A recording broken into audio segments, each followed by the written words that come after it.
Bienvenue à toutes et à tous sur Grand Lille TV, toute l'actualité de la métropole lilloise. Et ça commence avec cette décision du tribunal administratif de Lille, cette décision de suspendre le projet de la ZAC Saint-Sauveur.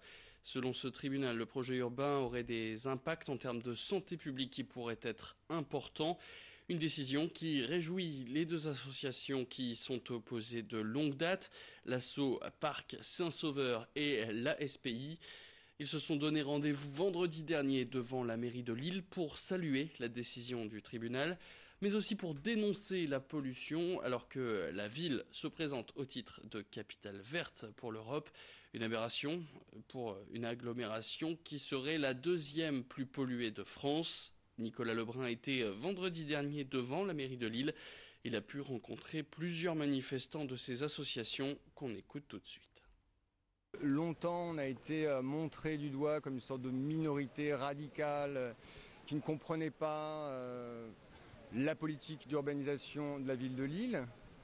Je sais pas, par exemple, il y a un an, Madame le maire disait que parmi les 12 000 signataires de la pétition, Lille étouffe, sauvons Saint-Sauveur, certains n'habitaient pas Lille, c'était l'argument. Il y a aussi l'élu à l'urbanisme qui, effectivement, constatant qu'il y avait eu quand même 600 contributions à l'enquête publique, parlait encore de minorité.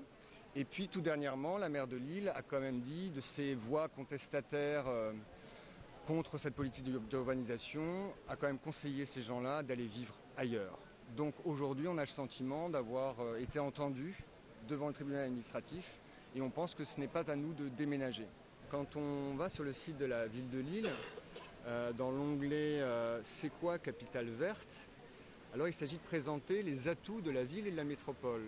Et le premier argument, c'est qu'en 2017, il y a eu 215 façades végétalisées. Voilà où on en est à Lille. On parle de végétalisation, du béton, des dalles, et non pas l'inverse. C'est-à-dire que par exemple, quand on va au bois de Boulogne, on voit des arbres et on se dit tiens, là il y a un petit caillou. C'est à l'inverse qu'on voit.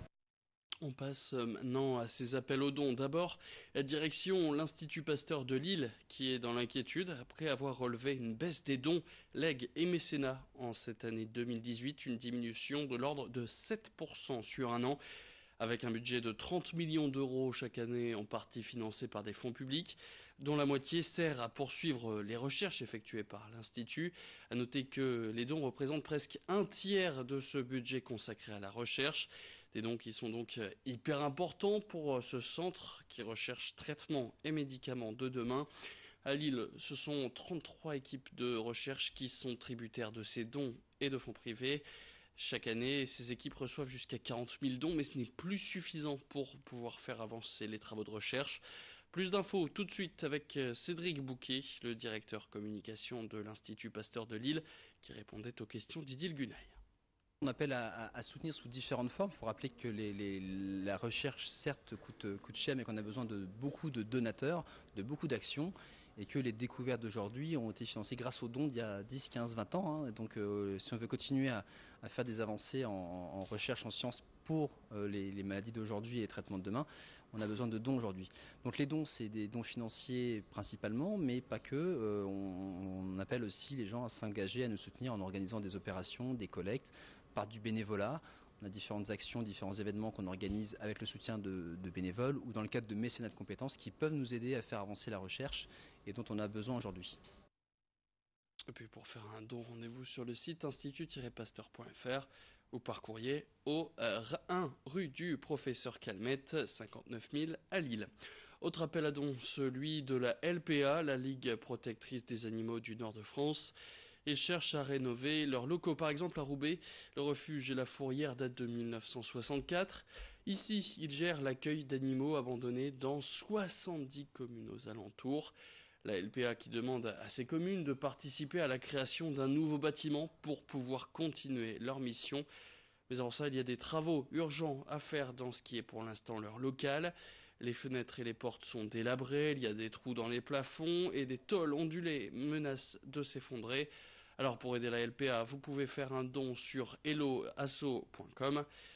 Christina De Vulder, la responsable communication de la LPA du Nord, répondait à Idil Gunaï. On a mis en place une cagnotte, donc c'est une collecte officielle pour le refuge de Roubaix. Vous pouvez la trouver facilement en regardant sur Google. Il s'agit d'une plateforme qui s'appelle Hello Asso, donc qui nous permet de récupérer les dons directement pour le refuge. Grâce à cette cagnotte, on aimerait récupérer, on va dire, 10 à 15 000 euros pour nous permettre de payer des nouvelles fenêtres. Elles sont très grandes et c'est très onéreux. Refaire donc toute l'isolation du bâtiment, ou en tout cas une bonne partie. Et après, voilà, si des gens, si des artisans, des entreprises dans le bâtiment souhaitent nous venir en aide, donc que ce soit en nous faisant des prix intéressants ou sous forme de mécénat, on est bien évidemment preneur et on demande que ça. Ouais. Enfin, sans transition, c'est le début de la saison de la récolte pour les endives.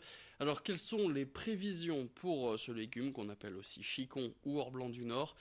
Contrairement aux pommes de terre, dont la récolte devrait être perturbée par la canicule vécue cet été, les endives, eux, auraient mieux résisté à la chaleur. Direction Péronne en Mélantois, où Dominique Carlier fait pousser ses endives sur 1,5 hectare. Cette année, il devrait récolter entre 15 et 16 tonnes de chicon.